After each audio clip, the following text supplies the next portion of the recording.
I'm down here at the small boat harbor in Anchorage, Alaska. If you have a boat and you want to launch it into the Cook Inlet, this is where you would come. It's a public boat launch, but there's some other really neat things here that I would like to share with you. So let's go take a look. This area also used to be a fish camp for the Alaska Native people up until World War II, actually. So this was a traditional fish camp. You can see this giant anchor was left here by the Navy. In World War II, we had quite a large military presence here in Alaska. And when they came here, they actually shut down this entire area as a fish camp. There were 3 different groups that used to come and fish here.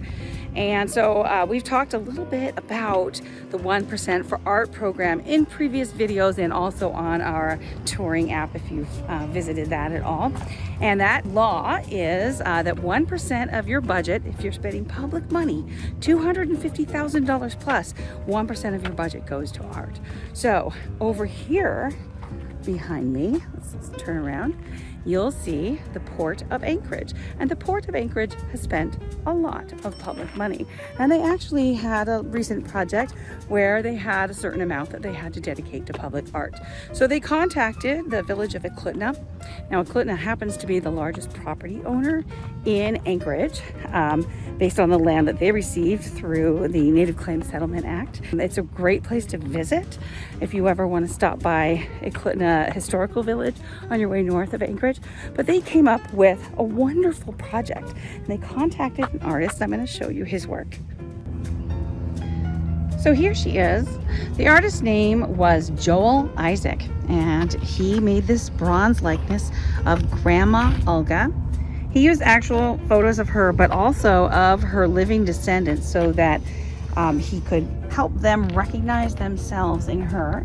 I want you to take special notice of these fish skin boots, okay? They're made out of bronze, but you can even see the texture of the fish skin. They would have moose hide soles and porcupine details on the dress.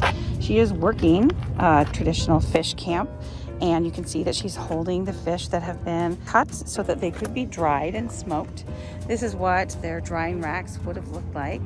You can see a nice representation of the fish up there as well. Also included in this installation are these fish swimming up this river and into a fish trap that would have been traditionally used to catch hooligan or smaller fish, and a nice sign talking about her life and who she was. So I recommend that you come and visit here and look at the beautiful view, the mouth over there to the Knik arm as we look at the Cook Inlet. Now, the Cook Inlet is named after Captain James Cook, an explorer who came and explored this area in 1770s.